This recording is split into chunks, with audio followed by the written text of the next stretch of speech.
오늘 하나님이 우리에게 주신 말씀은 시편 110편 1절에서 7절의 말씀입니다. 시편 110편 1절에서 7절의 말씀입니다. 우리 한 목소리로 다 함께 봉독하시겠습니다. 여호와께서 내 주에게 말씀하시기를 내가 내 원수들로 내 발판이 되게 하기까지 너는 내 오른쪽에 앉아 있으라 하셨도다. 여호와께서 시온에서부터 주의 권능의 규를 내보내시리니 주는 원수들 중에서 다스리소서.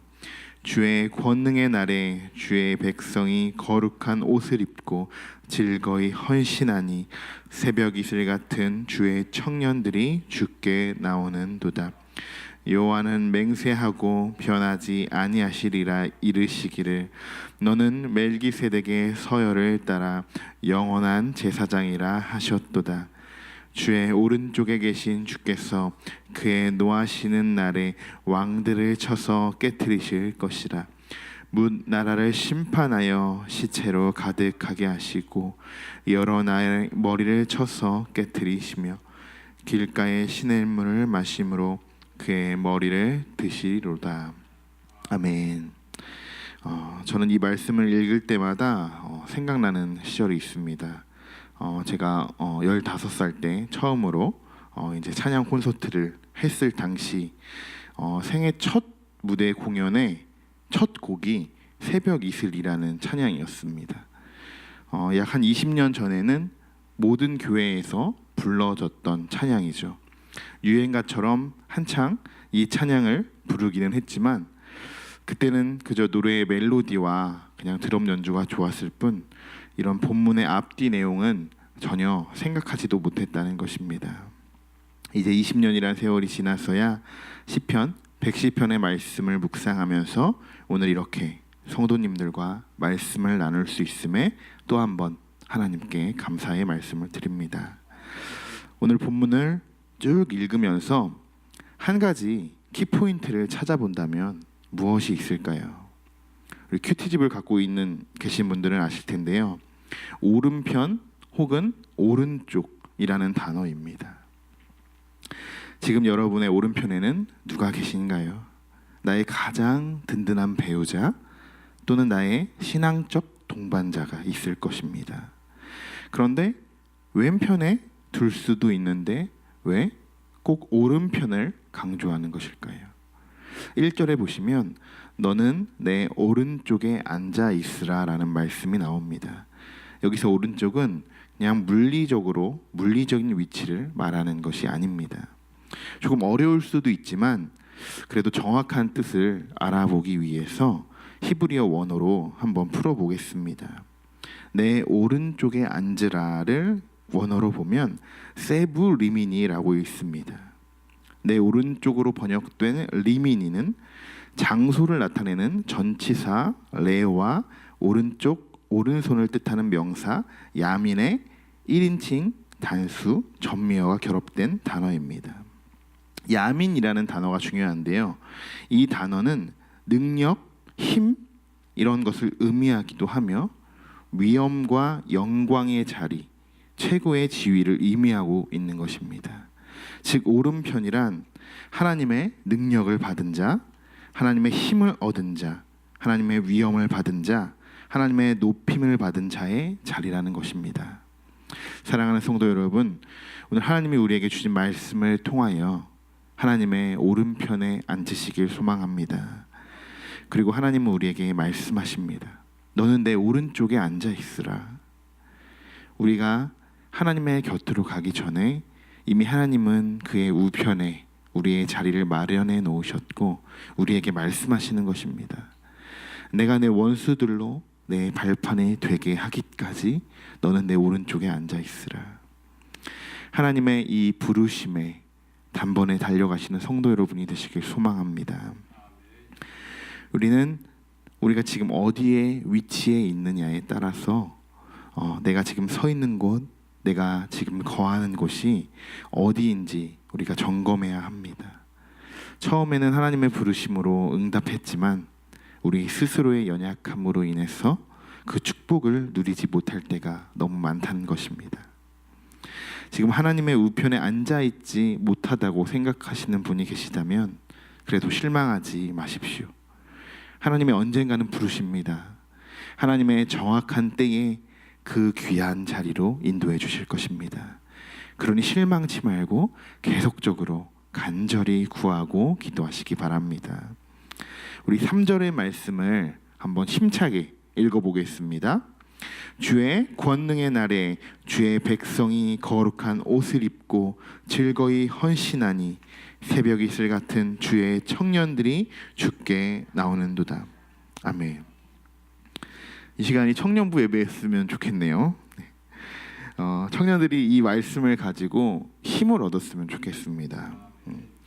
요즘 신앙생활하는 청년들의 특징이 무엇인지 잘 알고 계실까요?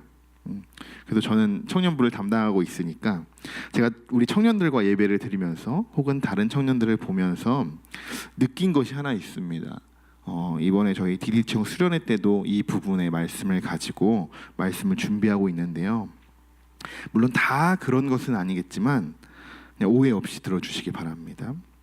제가 느낀 것은 이것입니다. 하나님께 빠져들려고 하지 않는다는 것입니다. 더 구체적으로 말하면 하나님께 빠져드는 것을 걱정한다는 것이죠. 앞서 보신 1절의 말씀처럼 하나님은 지금 옆에 와서 앉으라고 이렇게 말씀하십니다. 그러나 앉지 않는 것, 그 선택은 우리 본인들이 하는 것이죠. 사실 청년들뿐만 아니라 성인이 된 우리들도 마찬가지입니다. 3절의 말씀에서 가장 적용되지 않는 부분이 한 군데 있습니다. 말씀을 보면 주의 백성이 거룩한 옷을 입고, 여기까지는 누구나 입고 싶어 합니다. 거룩해 보이니까요. 그러나 그 뒤에 바로 따라오는 단어 즐거이 헌신하니, 이 부분에서 모두 무너지고 마는 것입니다. 옷은 눈에 보이는 것입니다. 그러니 사람들이 누구나 입으려고 하는 것이죠. 반대로 헌신은 눈에 보이지 않습니다. 이것이 지금 청년들이 가지고 있는 고충이라고 저는 생각되어집니다. 하나님께 빠져들 수 없는 이유는 간단합니다. 하나님 앞에 헌신되어지지 않으려고 하는 거기 때문입니다. 하나님이 보시기에 얼마나 가슴이 아플까요? 우리를 죽기까지 사랑하셔서 그 우편에 앉혀주셨는데 막상 그 자리에 앉은 우리는 헌신커녕 나를 드러내기에 바쁩니다. 한 번 더 말씀드립니다. 여러분은 지금 어디에 위치해 계신가요? 하나님의 우편에 계십니까? 아니면 저 뒤편 모퉁이에 숨어서 거룩한 옷을 입을 때만 하나님 앞으로, 하나님의 곁으로 달려 나오십니까? 하나님께서 너희들의 자리는 내 우편이다 라는 말씀, 이 말씀에 즐거이 헌신하며 달려가시기 바랍니다. 우리 3절 하반절에 새벽 이슬 같은 주의 청년들이 주께 나오는도다. 여기에서 새벽 이슬이라는 이 단어를 좀 주의 깊게 봐야 하는데요. 이 새벽 이슬이라는 첫 번째 의미는 깨끗함입니다. 하나님께서 우리들에게 깨끗함을 요구하신 것은 성경의 여러 곳에서 발견을 할 수 있는데요. 여기서 말하는 깨끗함은 전혀 죄에 오염되지 않은 상태를 말하고 있습니다. 죄에 오염된 상태에서는 도저히 하나님과 함께 존재할 수 없다라는 것입니다. 따라서 하나님의 모든 자녀들에게 요구하시는, 하나님이 자녀들에게 요구하시는 바로 이것이 깨끗함입니다. 두 번째는 투명함입니다. 여기서 말하는 투명함은 겉으로 보이는 외면적인 상태와 보이지 않는 내면적인 상태, 내면적인 그런 투명함을 이야기합니다. 즉 겉과 속이 한결같은 사람을 이야기하는 것이죠. 하나님은 행함이 있는 믿음을 원하십니다.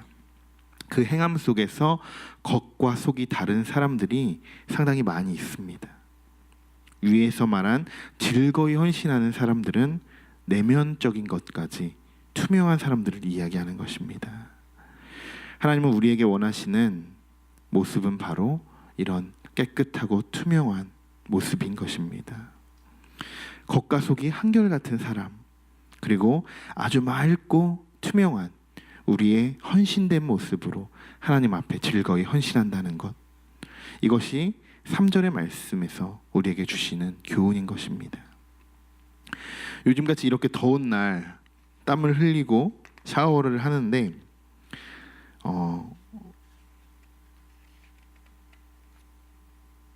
더러운 물로 샤워를 하는데, 더러운 물로 샤워를 하는 사람은 아무도 없을 겁니다. 왜냐하면 내 이미 더러워진 몸을 깨끗한 물로 씻어야 한다는, 그래야 내가 깨끗해진다는 것을 알고 있기 때문입니다. 그리고 더러운 물을 내 몸에 뿌리지도 않을 것입니다.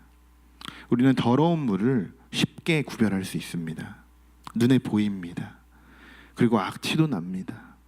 하지만 죄의 더러움, 이 죄의 더러움은 오히려 향기를 내뿜으며 유혹할 수도 있고, 우리의 눈을 어둡게 하여 죄가 깨끗하게 보여질 때도 있다는 것입니다.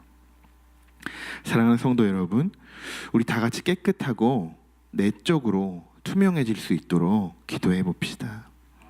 하나님 앞에 더러운 물들을 구별할 수 있는 것처럼 죄의 더러움도 구별할 수 있도록 지혜를 달라고, 우리의 더러워졌던 어두운 눈들을 하나님의 깨끗한 새벽 이슬로 맑게 씻겨 나가길 원한다고 하나님 앞에 그렇게 기도했으면 좋겠습니다. 마지막으로 4절에서 7절의 말씀을 다 같이 읽어보고 오늘의 말씀을 정리하도록 하겠습니다. 우리 4절과 7절의 말씀 같이 한번 읽어보겠습니다. 여호와는 맹세하고 변하지 아니하시리라 이르시기를 너는 멜기세덱의 서열을 따라 영원한 제사장이라 하셨도다. 주의 오른쪽에 계신 주께서 그의 노하시는 날에 왕들을 쳐서 깨뜨리실 것이라. 문 나라를 심판하여 시체로 가득하게 하시고 여러 나라의 머리를 쳐서 깨뜨리시며 길가의 시냇물을 마심으로 그의 머리를 드시리로다. 아멘. 4절의 말씀을 보면 여호와는 맹세하고 변하지 아니하시리라고 말씀하십니다. 이는 언약의 신실한 하나님에 대한 강한 신뢰의 표현입니다. 이 말씀을 한 문장으로 정리한다면 이렇게 정리할 수 있습니다. 하나님의 말씀은 반드시 이루어지며 영원히 변하지 않는다.